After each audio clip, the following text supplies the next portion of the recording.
So for this stitch, it does not require a set number of chains. You could do it at any number. You're going to start out with a slip knot. How I like to do my slip knot is I take my index and my middle finger and put them together, and then take my yarn,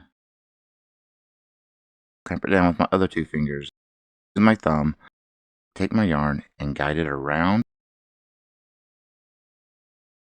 and then bring it back around and bring it above what you did before. Take your needle, go between the two fingers, and then up to where you hook that yarn over, bring through, twist, and you have a slip knot. Now it doesn't matter how long your tail is or anything. And then you just tighten that down to your needle, and then you just yarn over, pinch your knot, and you bring your yarn through. Do a chain. I'm going to do a chain of 20.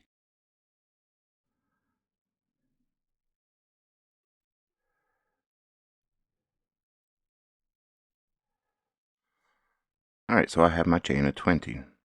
Now for Tunisian, we're going to pull our loops up in the back bump. So if you look at your chain, there's your front. If you flip it over, you have these little bumps in the back. That's what you're going to insert your needle into and pull up your loops. But you're going to do it from your second chain from your hook. The chain that the loop around your hook is coming out of is chain 1. The very next chain is chain 2. Just flip it around and insert your needle into the back bump.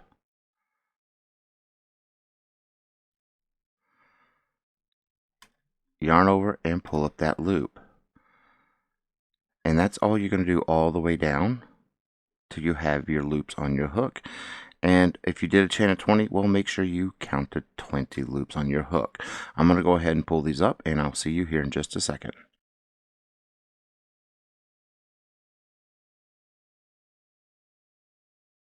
Okay, so we have our 20 loops on our hook. So we're going to do our standard return pass. This stitch just has a standard return pass to a point, and we will do I'll show you where that changes here when we start pulling up our first row. This is our foundation row. So what we do to do a return pass is you just chain 1 on that last loop, and then you're going to yarn over and pull through 2. You're going to yarn over and pull through 2 all the way down to the end until you only have 1 loop left on your hook.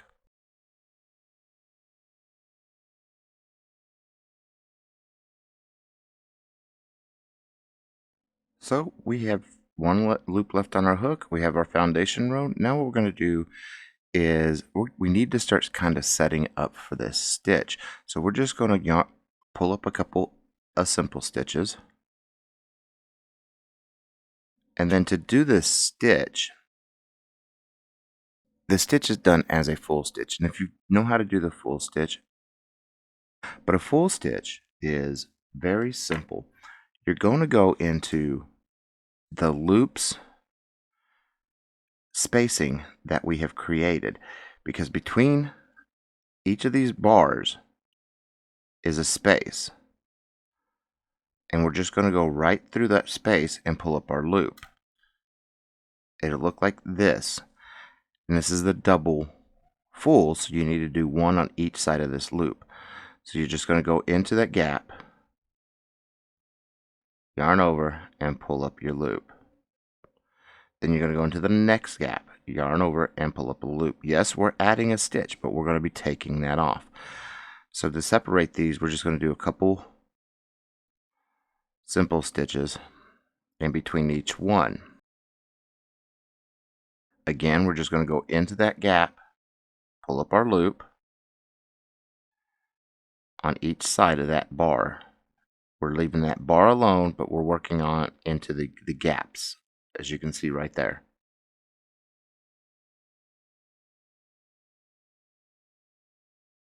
Because these 2 loops technically count as this stitch, but yes, we are adding a stitch, but we're going to be getting rid of that extra stitch on the return pass.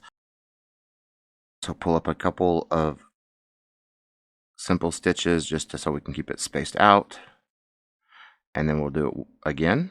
Go into the gaps as you would a full stitch, one on each side of that bar. That's what it'll look like. And then just so we can space it out, and you can put these in any sequence you want to put them in.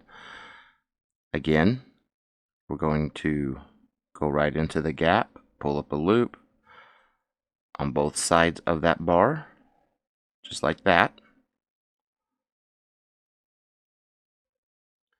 And then we're going to do a simple stitch just so we can space it out.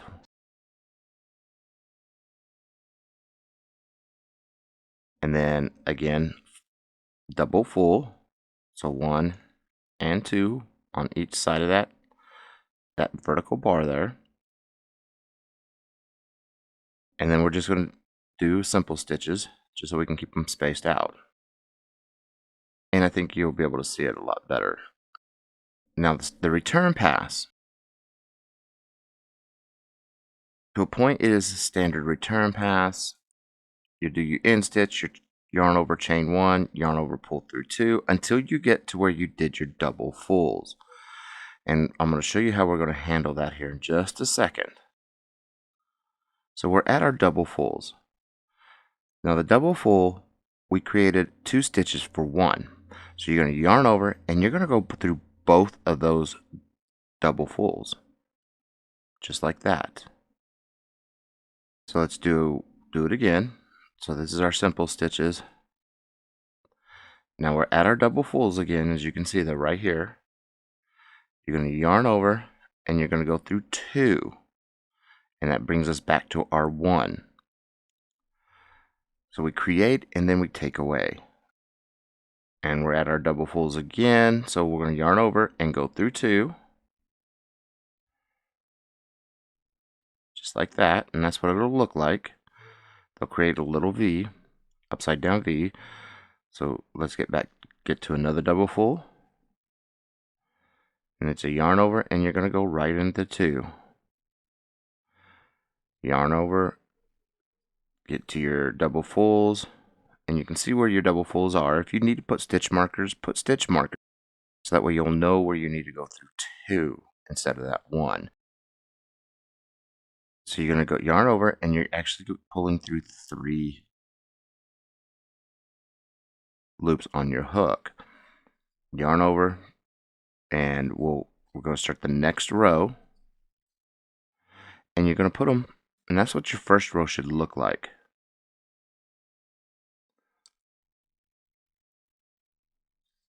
So what we're going to do is we're going to go ahead on the second row is just pull up our simple stitches where we had them, and then we're going to do our double fulls where they were, and you're going to be able to see where to go. Here's your double full. You can see the V, the upside down V, and you're just going to pull up your double full on each side of that. And then we'll do our simple stitches just so we can separate them. And then a double V again. You can see where to go. And that's what that'll look like from now on. And then we're going to do our simple stitches again, just so we can separate. And then one on each side of that upside down V.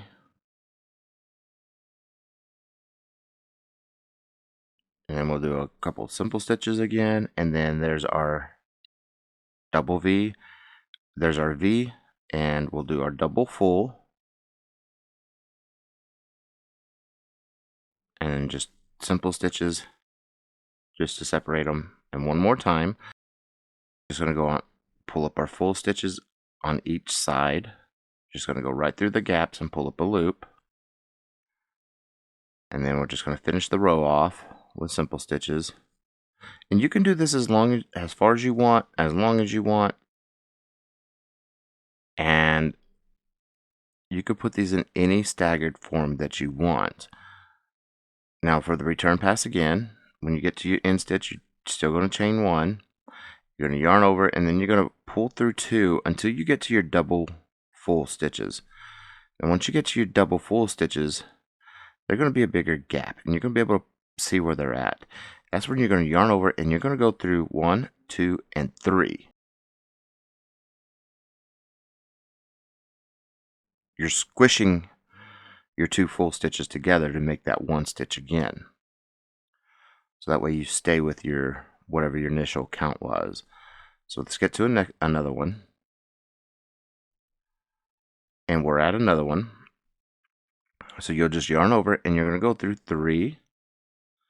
And that's what it's going to look like. Then you're going to yarn over and continue until you get to your next double full. Then you're going to yarn over, and you're going to go through 3. We're going to continue until we get to our next double full. Then you're going to yarn over, and you're going to pull through 3. And then continue until you get to your next double full. Pay attention to your double fulls, because they can throw you off, and they'll add more stitches if you don't do it correctly. So you'll yarn over, and then when you get to your double full, you're going to pull through 3. And then just finish your row off. We'll do one more row together. But that's what that's what we're looking at. It looks like big knit stitches. So let's go ahead and pull up our simple stitches again. And we're going to get to our double fulls, one on each side of these V's. So a full stitch and a full stitch. That's why they're called double fulls. And then on the return pass is how we scrunch it up. So let's go ahead and pull up a simple stitch again, and then a full stitch on each side of that upside down V, and then a couple more simple stitches just so we can separate them, and then double full. There we are. That's what it'll look like. More simple stitches, and then our double full again.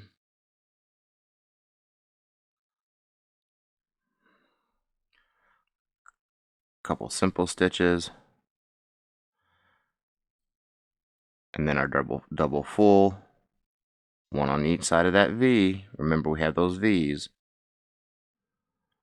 And then we have, just finish off your row, whatever stitch you're using, because you can use this in any other stitch that you really want to use it in.